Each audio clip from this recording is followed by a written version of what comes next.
Bonjour à toutes et à tous l'équipe, j'espère que vous allez bien. Pour cette nouvelle vidéo, on se retrouve pour le résumé complet de la rencontre Angleterre-Ghana dans le cadre de la Coupe du Monde 2026.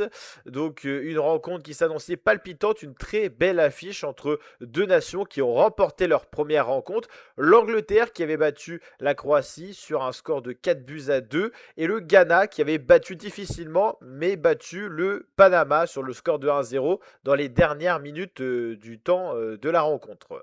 Donc l'Angleterre a bien poussé, le Ghana a commis beaucoup de fautes, mais le Ghana était solide défensivement et les Three Lions, l'équipe d'Angleterre, n'a pas réussi à marquer. Le Ghana aura eu quelques occasions en contre, mais ça n'aura pas suffi tout simplement pour poser problème à l'Angleterre. Et dans les toutes dernières minutes du match, on a senti l'Angleterre encore plus dominatrice. Regardez par exemple quelques-unes de ces images où on voit le gardien qui enchaîne les parades. C'était vraiment assez impressionnant. Hop, si ça veut bien fonctionner. Il y a eu même des poteaux et tout ça. Je ne peux pas vous montrer trop d'images en raison des droits d'auteur, mais on voit que le Ghana a subi, mais la défense est restée solide. Une équipe très solide et surtout un collectif qui était vraiment là pour concéder le match nul et pas perdre le match. Il y a eu une grande solidarité dans cette équipe. Au niveau des chiffres, l'Angleterre c'est 19 tirs, mais seulement 3 tirs cadrés. Ça montre le manque de finition des Anglais. Il y a une occasion qui parle beaucoup de ce manque de finition. C'est l'occasion où Harry Kane est tout seul devant le but et met un drop quasiment. Il est complètement à côté de la plaque. Donc un manque de finition dans les offensives anglaises, ça c'est notable. 19 tirs, seulement 3 tirs cadrés.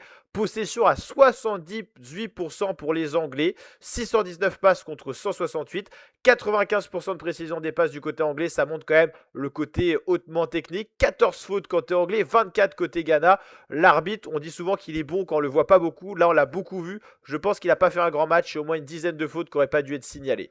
Un carton jaune de part et d'autre, pas de carton rouge, 2 hors-jeu, 9 corners pour les Anglais, ça montre l'ultra-domination anglaise quasiment dans tous les compartiments du jeu, mais ce manque de finition cruel a fait que le Ghana remporte un point précieux du match nul. Le Ghana, c'est 2 tirs, seulement un cadré, 22% de possession, ils ont quasiment pas vu le ballon, ils ont fait que défendre, mais la défense est restée hermétique jusqu'au bout, avec certes de la réussite, mais la solidarité de cette équipe africaine a vraiment payé. Beaucoup de fautes commises, mais peu de cartons jaunes. On va dire que c'est des fautes intelligentes. C'est des fautes pour ralentir le jeu, couper le rythme aux Anglais, couper les offensives et hacher un peu le jeu. En plus, les pauses hydratation, les pauses fraîcheur se rajoutent à cela. Donc les Ghanéens ont parfaitement compris ce qu'il fallait faire pour au mieux chercher le match nul, parce que c'est vrai qu'avec leur style de jeu très défensif, à part une contre-attaque héroïque, parce qu'ils ils sont pas non plus top dans la finition, ils pouvaient pas espérer tellement mieux.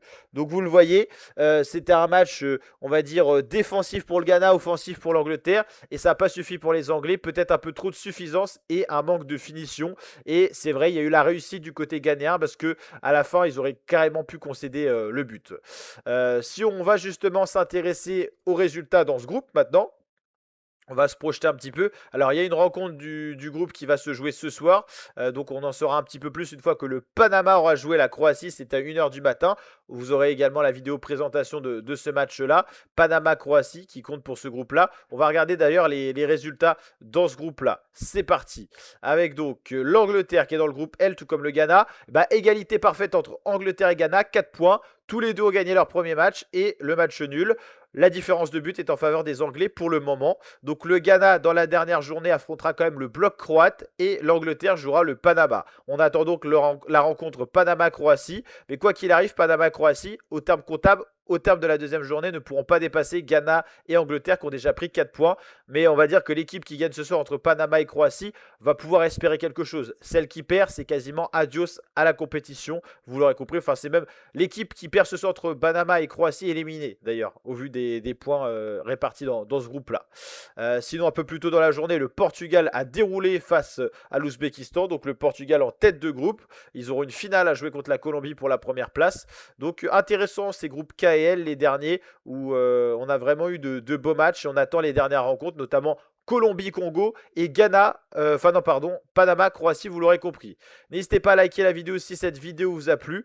L'équipe, je vous dis à très bientôt pour de prochaines vidéos. On attaque dès demain les troisièmes journées, c'est-à-dire les rencontres simultanées pour que les équipes ne sachent pas si elles sont éliminées ou pas. On aura donc Suisse-Canada en même temps que Bosnie-Qatar pour le groupe B pour qu'il y ait un maximum de suspense. C'est comme ça chaque année. Ça sera encore un peu plus rocambolesque parce qu'il y a plus d'équipes. Donc forcément, on aura encore 2 fois plus de ces matchs-là. N'hésitez pas à liker, partager, vous abonner. Intégrale Coupe du Monde, vous êtes au bon endroit. Donc n'hésitez pas à vous abonner, activer la cloche, à réagir en commentaire et à me mettre vos pronostics pour les matchs. Toutes les vidéos présentations des matchs sur la chaîne YouTube pour connaître les états de forme des équipes, savoir si elles peuvent être éliminées ou qualifiées selon les résultats. On vous explique tout, les cotes, les derniers résultats, les états de forme, les compos, c'est sur la chaîne YouTube. Donc vous êtes au bon endroit pour kiffer de la meilleure des manières cette Coupe du Monde, événement qui a lieu tous les 4 ans. Ciao l'équipe, portez-vous bien.